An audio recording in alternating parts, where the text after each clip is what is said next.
मेरा नाम राजीव है और मैं शादीशुदा हूँ। बात उस समय की है जब मेरी साली मनीषा मेरे घर आई हुई थी।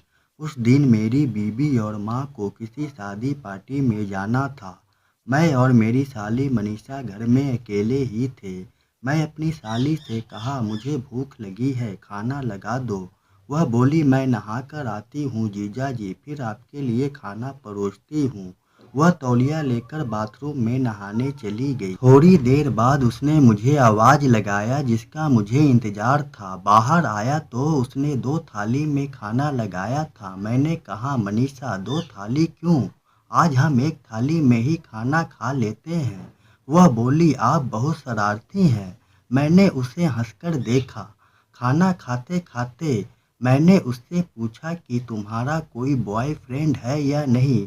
उसने शर्मा कर कहा, नहीं जीजा जी, मेरा अभी तक कोई बॉयफ्रेंड नहीं है। अरे मुझसे कैसा शर्माना, बता भी दो, कोई तो होगा। नहीं जीजू, आपकी कसम, मेरा कोई भी दोस्त नहीं है। खाना खत्म होने के बाद हम दोनों टीवी पर फिल्म देखने लगे। मैंने कहा, मनीषा तुम अच्छी दिखती हो।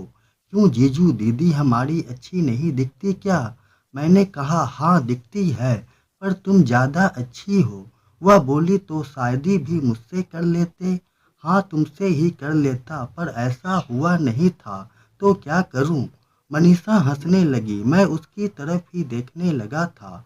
वह एकदम से बोली, जीजा जी क्या हुआ? मैंने कहा, कुछ नहीं, बस मुस्कुरा दिया था। मेरी साली ने कहा, जीजू इस मूवी से तो मैं बोर हो रही हूँ। मैंने कहा, अच्छा तो चलो आज हम एक गेम खेलते हैं। उसने कहा, कौन सा गेम? मैंने कहा, मैं तुम्हारी आंखों पर पट्टी बांधूंगा और मैं तुम्हारे हाथ पर जो भी चीज रखूंगा, तुम्हें बताना होगा कि वह कौन सी चीज है। वह तैयार हो गई। मैंने उसके आंखों पर पट्टी बांधी और पहले मैंने उसके हाथ में कलम दान रखा तो वह टच कर बता दी। उसको यह गेम पसंद आ रहा था, पर उसे पता नहीं था कि ये सब मैं किस लिए कर रहा था। जैसे ही दूसरी चीज उसके हाथों में रखने जाता हूँ तो बाहर कोई आवाज देकर बुलाता है।